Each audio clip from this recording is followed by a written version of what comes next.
What makes an opponent formidable? Think about that in a few different contexts. If you're a card player, it's the poker face. If you're up to bat, it's not knowing whether to expect the fastball or the changeup. If you play quarterback, it's questioning whether that linebacker is blitzing or dropping into coverage. Accordingly, if the card player shows you his hand, you know whether to bet or to fold. If the pitcher lets you know he's throwing fastball, you can swing for the fences. If the linebacker tells you he's blitzing, you can dump it off to the running back and watch him run to the end zone. In other words, it's unpredictability. An unpredictable opponent is difficult to defeat, but a predictable one?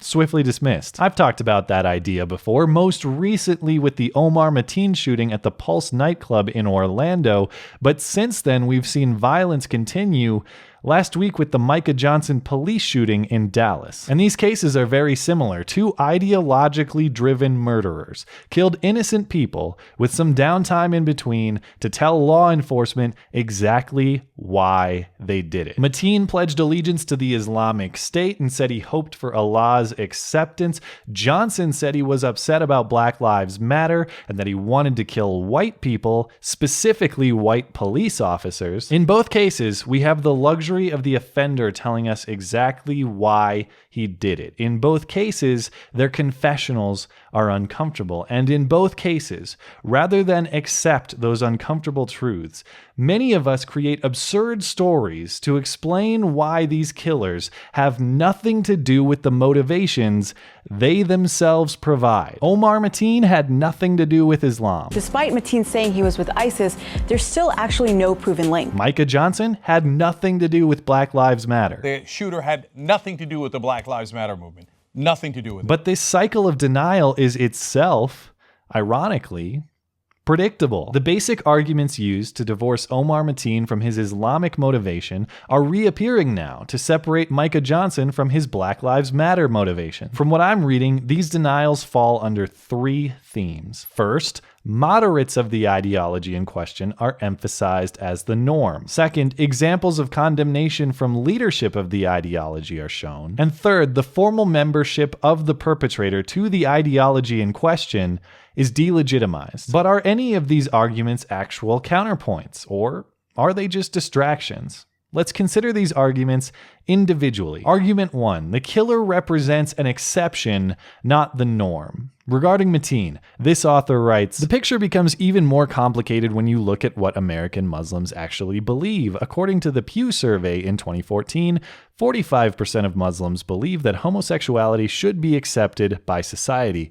Muslims, in other words, are less accepting of LGBTQI persons than some religious communities, but more accepting than others. It is also important to stress that the only two Muslims in Congress, Keith Ellison of Minnesota and Andre Carson of Indiana, are fierce advocates of LGBTQI rights. And for Johnson, similar reasoning. Prior to the shooting, the protest on the streets of Dallas was peaceful and controlled. It was led by protesters who spoke out against the police killings of Alton Sterling and Philando Castile. The deaths of these black men, which happened on consecutive days, catalyzed outrage and prompted protests in cities across the country. However, just because the movement aims to end police violence against black lives does not mean it encourages violence against police by black people. Black Lives Matter has never ever insinuated that other lives don't. But just because a killer in the name of an ideology is a minority in the act of killing, does that make him a minority in his ideological thought? If global Muslims believe homosexuality is an unacceptable lifestyle, is the guy who actually kills them not motivated by the same belief as those who don't? If Black Lives Matter speaks for anti-police violence, if they go about their burden of whatever they said you're doing, you pull your piss out and you fucking bust it. But only one of them actually does it. Is the killer not motivated by the same belief as the marchers? This argument is simply a rephrased way of saying not all. Yes, not all, but not all doesn't mean none. If your ideology is poisonous, only a small dose will be enough for those most sensitive to it. Argument 2. Condemnation from ideological leadership demonstrates the killers could not have been motivated by the ideology. On Omar Mateen. In the aftermath of Orlando, one Muslim organization after another stepped up to the plate to condemn the massacre and to proclaim solidarity with the LGBTQI community.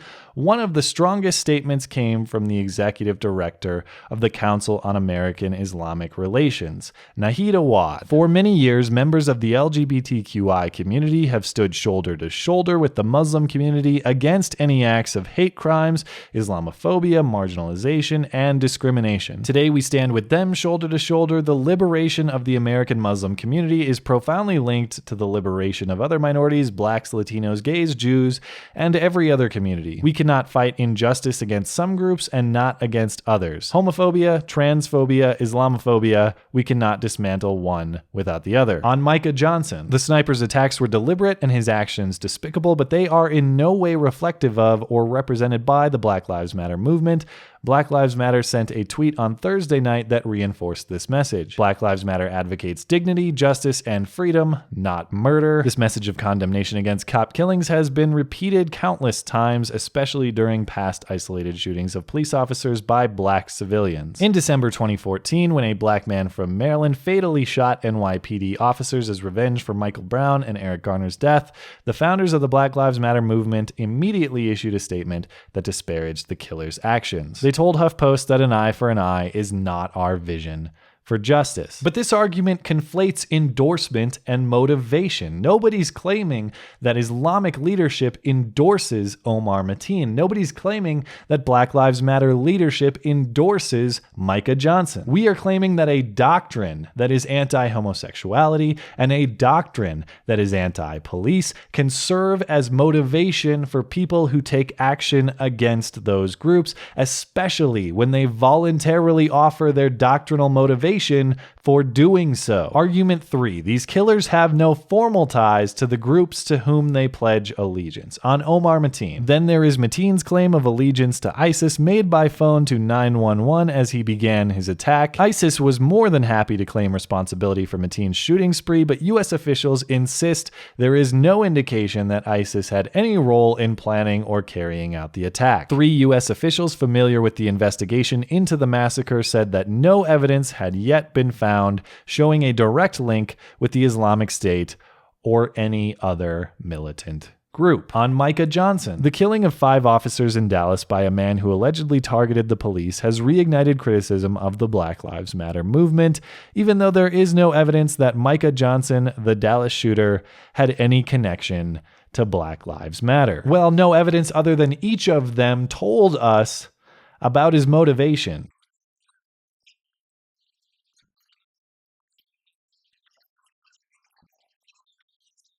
The suspect said he was upset about Black Lives Matter.